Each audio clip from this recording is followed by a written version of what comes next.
Look, guys, we're talking about Chicago right now. What's going on with the 734 million dollar budget that the mayor, Brendan Johnson, is trying to get passed. I don't think it's gonna pass, guys. I think this is crazy. That deficit. This is for this year. This is this year. Next year, a whole different level. The budgets. I've been looking at other news clips, other things happen in Chicago, because Chicago's a sanctuary city and sanctuary city, and I'm in a major sanctuary city too. So I know what's happening there is going to come here. The federal government is not supporting none of this. The state and the governor now just recently stated on another time stamped a news that he's not going to cover any of that hundreds of over $100 million budget deficit. So they're gonna have to come up with the mayor and the council, the aldermen, and the school boards. They got to come up with this money. So without further ado, let's watch what they're talking about. What's happening in Chicago is going to be crazy. The classroom's going to get bigger next year. They don't. There's a $734 million shortfall. So for this year, we're not talking about the next year. This year. So imagine what's going to be there next year. You can imagine. But let's listen to what they got to talk about in Chicago, uh, California, Oregon, West Coast. Get ready for this. This coming, and we're having problems already in our state, in our major cities. So let's this year we're good, but next year no one knows. And Chicago is the indicator to what's going to happen across the nation. It's in the middle of America. All right, let's go without further ado and listen to what they got to say. Don't take on big new loans and protect classrooms. That is what Chicago public school leaders heard from parents, and that is what drove tough decisions in their just released budget proposal. But as political reporter Chris Tye tells us, letting go of some janitors, crossing guards, and cafeteria staff is just the beginning. Some big help from City Hall is now required to make up a $734 million deficit. See, that's what I'm talking about, guys. See, another thing, a lot of jobs going to get laid off now. Where are you going to get them tax dollars that fills into the budget that helps with the school? So you're laying off people that normally will pay taxes, and the rich is not going to go for this. We know that. We got historical accounts of that. So um, you got to have the federal government, the state government, every government behind this to get the rich to come out their pockets. We have seen this. So I don't know. And the federal government is not aligned right now with the state government. So we'll see what's going on. But right now, you're laying off people that pay towards the taxes. So there's another counter move that's working against this deficit. So what do you think? Let's watch a little further and see what they got to say. This just feels like bizarro land to me. It's now up to Chicago's new 21-person school board to approve, reject, or modify this proposed budget delivered today. It attempts to tackle the district's $734 million deficit with massive operational cuts at CPS central offices. They'll refinance huge debt district-wide and bank on $379 million from city TIF surpluses.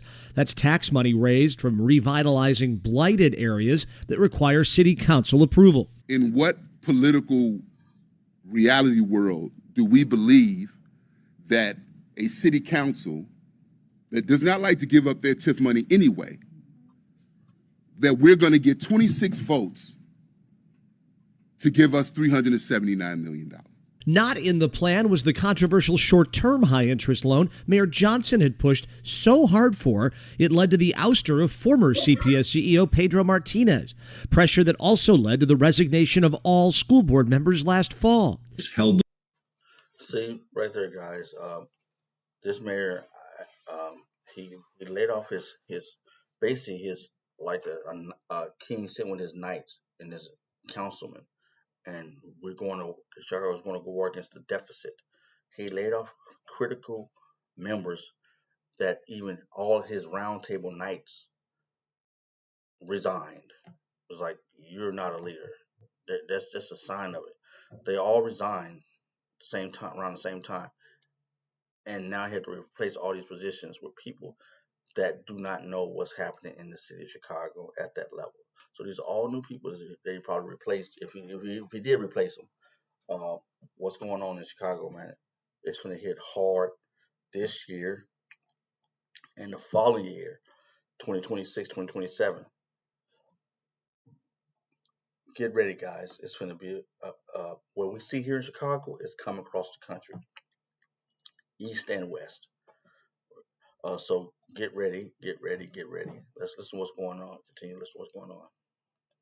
Line on the pressure campaign from City Hall. Joe Ferguson credits Johnson's hand-picked interim CEO at CPS, Macklin King, who yesterday told us how she felt in these final 24 hours. Very queasy and anxious, and these questions don't help. She wants this job permanently. She has made hard decisions that aren't going to be happy ones for the people who will decide whether she gets the job permanently. So a profile in courage, at least to this extent. Ferguson gives the proposed budget a B and says most CPS families will feel cuts on the margins, but not where it matters most, in the classroom. Most people can rest assured that the thing that they send their children to school for has been protected here. This is not the end of the line, however. There are public hearings on this proposed budget next week. The following week, the full board has to approve it. Remember, that's 21 people, and a majority is needed. At CPS headquarters, Chris Tye, CBS News, Chicago. So it's official. The legislature. All right, guys. This is what's really happening. It's crazy. Chicago's having a hard, difficult time, and we see it. I just gotta say this. It's like on the visual board here, you see, yes, there's a major vote. We don't look like Chicago's going. It's going to probably get the money through this year. I wouldn't doubt it.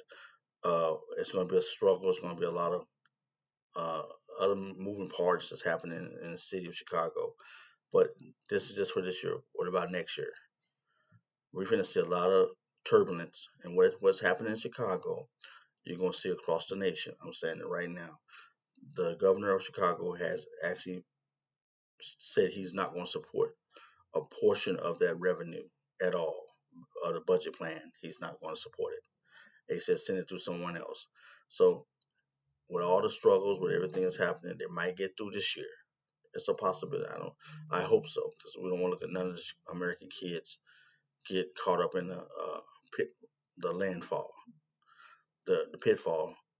So we hope this work out. But Chicago is basically a meter, an indicator, a red flag to let us know what's coming across the nation. Just like years ago when California was in this situation, America was watching California. We're on the West, we're watching Chicago, because what happened in Chicago is a major indicator for the rest of the sanctuary cities and the states across the union with this budget. A lot of stuff came from COVID. A lot of stuff was funded through COVID. COVID is gone, and the COVID money came from the government, and the government's not stepping in like it did before. So therefore, it had to fall back on the state level. And this is where you got to really manage your budget, and you can't fire a team like the mayor did and expect to have an unqualified team. You're gonna say qualified people, but these people that's been on their board for some time, they know how the city moves, they know how the infrastructure works, and they actually resigned, and you fired a heavyweight, Mr. Martinez, in that area. So hey, that's your decision you made. This is what you got to deal with. I wish Chicagoans, I wish the city the best, but we're gonna be keeping an eye on you guys to find out what's going on and stay abreast, because we know whatever happens in Chicago is coming across the nation. All right, have a wonderful day. I hope you enjoyed this video. Leave a comment, like, subscribe below. Thank you. Yep.